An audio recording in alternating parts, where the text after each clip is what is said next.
Back in the days when I was a kid, I used to think I was a genius, which I was, making Batman out of bottles and a cardboard box out of a cardboard box. I'd take a break from my genius and turn on the TV, and I'd be out with the most brilliant inventions in the history of mankind. And then the camera would pan right to 2 kids near my age. I'd watch it endlessly, hours on hours, not because I loved it. In fact, I hated it. In 20 minutes, a single show managed to make me feel less like a little Einstein and more like Patrick. See, I watched this show, waiting, plotting, praying for Phineas and Ferb to get caught, hurt, or I don't know, stub their toe. That's what kids these days call an op. But it never happened. Not a single bad thing happened. I'm pretty sure this shows the reason I'm a D1 hater today. Candace, the only person I could actually trust to do anything against them would fail. Every single time. You know how infuriating that is? No, you don't.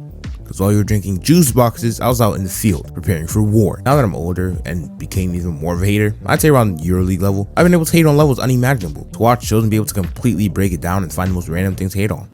So you see, I rewatched Phineas and Ferb. As much as I hate them, I've come to the realization that the show's absolute genius. And there are a few reasons in particular. Phineas and Ferb is a show about, well, I'm not about to explain all that to you, so pause the video and read it yourself. Anyway, the first thing I noticed was how unique the storyline was. Even though on paper it sounds repetitive and almost boring even, I mean, listen to this. Phineas and Ferb decide what to do with their day. Their older sister tries to snitch on them no matter what it is, and their pet platypus tries to defeat a mad scientist. Only one part of that seems even partly interesting, but when you put it all together and actually break it down, you have a masterpiece. See, most shows have a formula, like Raventoe, who could have vision, who could try to stop vision, vision no stop, and it takes an overwhelming amount of talent to make this type of formula good. Phineas and Ferb do it perfectly. Each plot line holds a specific role in our entertainment, a specific purpose. In fact, each role ends up tying into another one somehow or some way, like a cycle, like building Fighting Treehouse, a virtual video game world, or Portal to Mars, where that one time they stole an idea from Little Me and made robots of themselves. Except it wasn't made out of bottles, but you get the idea. This plot, which would be called the A plot, gives us mindless fun. No stress, no emotional tension, a break from it all. You watch Phineas, Ferb, and friends building some random invention while just having fun. There's zero conflict. They don't have to worry about anything. They just chill, which means so can we. Nothing to set out our seats for or worry about. Now plot B serves attention. Whether mom will finally turn around, giving joy to younger me, or will stand in Candace's way this time. Our villain. The boys don't even know there's a conflict happening. The tension is there specifically for us. And then we get to plot C. The pet we all wish we had. The elusive platypus. Wait. Perry the platypus. Fighting Doofenshmirtz, giving us the action and different types of comedy, providing variety. Much like the boys, Doofenshmirtz makes a brand new Nader. And as a kid, I used to play a game to see how each Nader could tie back into plot A. See, at the end of each episode, Perry destroys Doofenshmirtz and Nader or foils his plan, which then leads to Phineas's invention to be destroyed right before mom can turn around and reach the backyard. Each time, it will destroy in a creative way, from a volcanic eruption of gnomes to power outages. Each plotline leads to one another. Now, there's a specific reason why they have this type of formula. One where plotline A leads to plot B. The main story has zero conflict. Most shows try to create conflict or tension. Take a show like The Loud House. Each episode there's a new problem, one which brings emotional ties to the episode, or where our characters have to show emotion, anger, sadness, or whatever other emotions. This tension brings excitement, stakes, something to care for. Then we move into Phineas and Ferb. The main story at least seems to have none of these. No stakes, and according to logic, no excitement.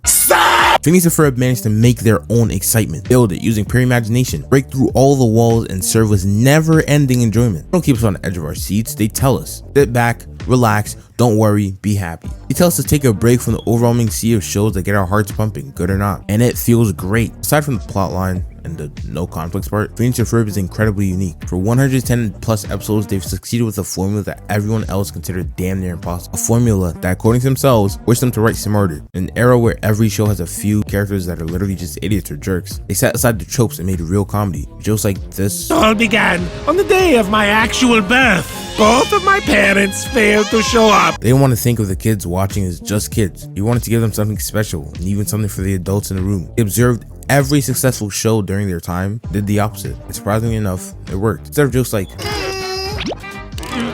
keep in my eyes, minty fresh.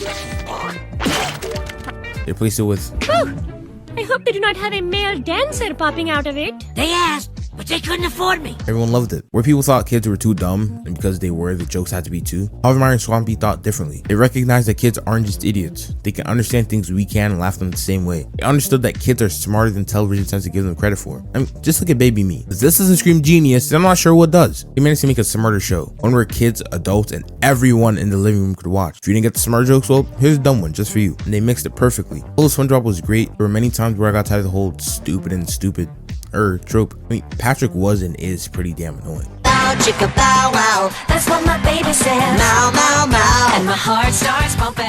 And then to top it all off, he concluded each episode with a genius masterpiece of a song, each song fitting each episode properly. Not only did they fit, but they were all perfect. They were able to conclude each episode with a memorable masterpiece that didn't scream in your face. Ended each episode with the kind of memory that cements each episode in your brain. If not for Phineas and Ferb, the whole generation wouldn't know what an aglet is. P to the H to the, I'm not fixing the rest of the name, but he's great. He makes an invention that's his fate.